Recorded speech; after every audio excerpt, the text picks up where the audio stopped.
Tuloy pa ang ginagawang operasyon ng kasundaluhan upang mapanagos sa batas ang mga nasa likod ng pag-atake sa mga sundalo na naghatid ng relief goods sa mga nasalanta ng bagyo sa Albay. Nilinaw din ng Armed Forces of the Philippines na nasa mabuting kalagayan na ang isang sundalo na sugatan matapos ang inkwentro. Narito ang balita ni Almar Fersuelo.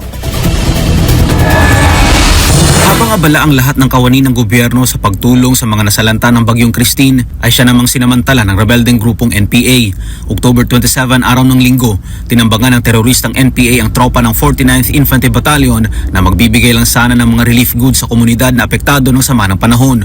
Nangyari ang enkwentro sa Barangay Matanglad, Piuduran, Albay. Tumagal ng 15 minuto ang palitan ng putok sa pagitan ng dalawang panig. Ayon sa militar, tinatayang abot sa 10 miyembro ng NPA ang kanilang nakasagupa. Isang sundalong nagtamo ng sugat sa kanyang kaliwang hita dahil sa anti-personnel mine o APM na ginamit ng mga NPA.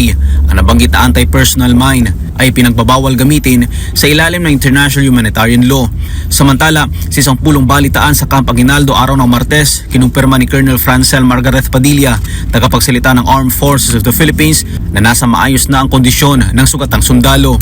General Browner also awarded the Wounded Personnel Medal to Corporal J.P.J. Garrido, Philippine Army, recognizing his bravery after being wounded in a combat engagement with communist terrorists during HADR operations on October 27. Pinuri din anya ni AFP Chief of Staff General Romeo Browner Jr. ang tropa ng 9th Infantry Division dahil sa matagumpay ng humanitarian assistance and disaster response operations. General Browner expressed his pride in the 9th Infantry Division for effectively managing humanitarian assistance and disaster response, or HADR, alongside ongoing internal security operations, emphasizing their dedication to both disaster response and counterinsurgency.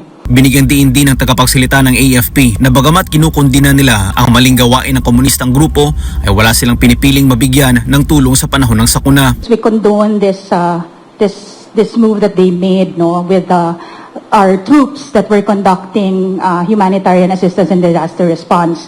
Ang gusto natin i-point out dito na ang gobyerno natin, to give aid goes out to everyone, including those who are even against the government. So kasama rin po sila sa aid that we're giving, sa ating mga ayuda na binibigay. Sa ngayon, patuloy pa ang ginagawang operasyon ng Philippine Army kaugnay sa naturang insidente upang mapanagot ang mga nasa likod ng pag-atake.